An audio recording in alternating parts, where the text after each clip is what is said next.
Hello, everyone, and thank you for tuning in to the second episode of our podcast here. This is Car Chat. I'm Spencer Rowe. This is Bob Holzacker, and today we're reviewing a very special and unique Mercedes-Benz AMG vehicle. You'll see featured here in front of us, this is a 2022 Mercedes-Benz GT 53 AMG, and the first thing you're going to notice is the color. Bob, why don't you talk to us a little bit about the color of this vehicle? Thanks, Spencer. Yeah, people come in and say, wow, it's just the primer. What color will it be? And of course, people don't realize AMG is really getting into the matte colors. There's a ceramic white, which is great, matte gray, matte black. And this is a most unusual color. It is MANUFAKTUR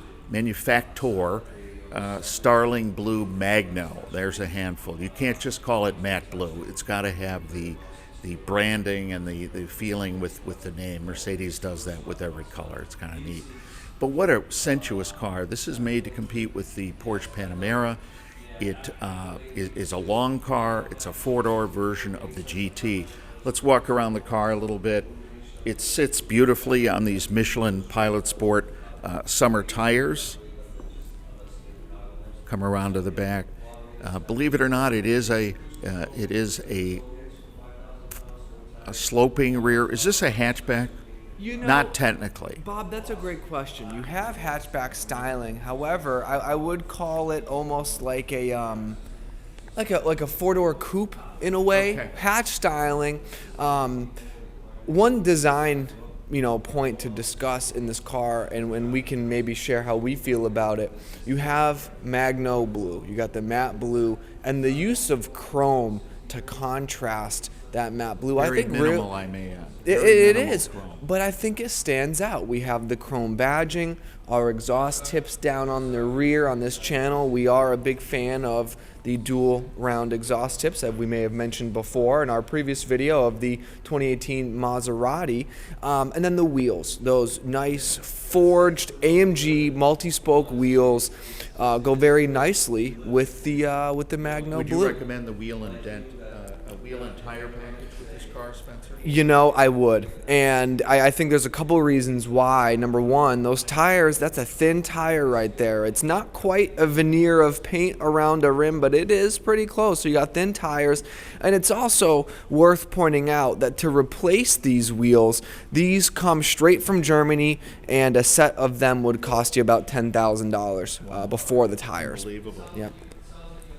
Great cockpit area. You have the carbon fiber trim. A lot of nice options with this car. I'm going to show you one in a moment, surprisingly, in the back seat.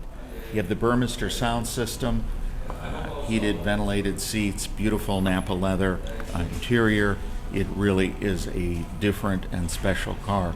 It's for someone who really wants the speed and power of an AMG product with the convenience and comfort of being able to take your guests out to dinner.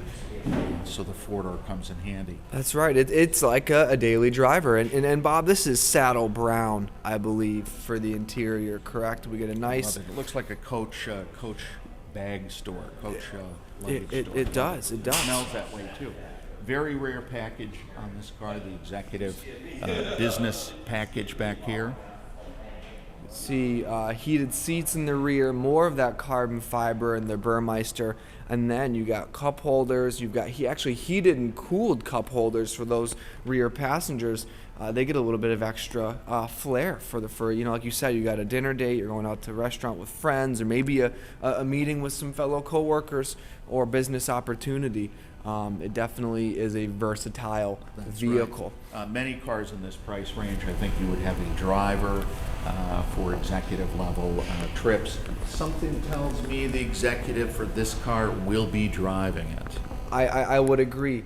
And I think, Bob, it's worth mentioning as well, this is a 2022 model, and this is the GT 53. Now, for anyone who knows the nomenclature for Mercedes-Benz AMG models, you know that you have different variations of engine, so 53 and 43 and your 63 models, which would be your V8s. But for anyone who's been up to date on Mercedes-Benz news, 2022 GT 4-doors do not come in the V8 63 option, but the 53 provides lots of power. It's got a wonderful 6-cylinder turbocharged engine tuned by AMG. It's an inline 6, yeah. Horsepower. Let me add, I call it civilized power. The 63s were brute power, pretty loud, just unbelievable. You could get in a lot of trouble with those. Not that you couldn't with this, but this is more civilized, a little quieter. The electric motor, we call the EQ boost, is in line between the engine and transmission. It really is designed to smooth out the power. It's going to be, the torque comes on right away to get the car off the ground while the engine comes alive. It's going to help with shifting. If you're going down a long downhill stretch, we call it sailing, the car can completely shut off. The generator is enough to power all the features and things. So a little bit of a gas saving, but it really isn't meant for that. It's meant to help the internal combustion engine. Yeah, it makes a big difference, and we're seeing a lot more of that as we progress through the years in the car world. We see the integration of electric engines, not in necessarily gas savings or for economics, but for power and for speed. With AMG, they're not going away anytime soon. You'll see them adding to the fleet, adding their special spice to the electric cars, but continuing with cars that have an internal combustion motor. We should wrap it up here. That's Car Chat with Spencer Rowe and Bob Holzacker. Tune in next week for a very special car of the week. Thank you for watching. We hope you enjoyed.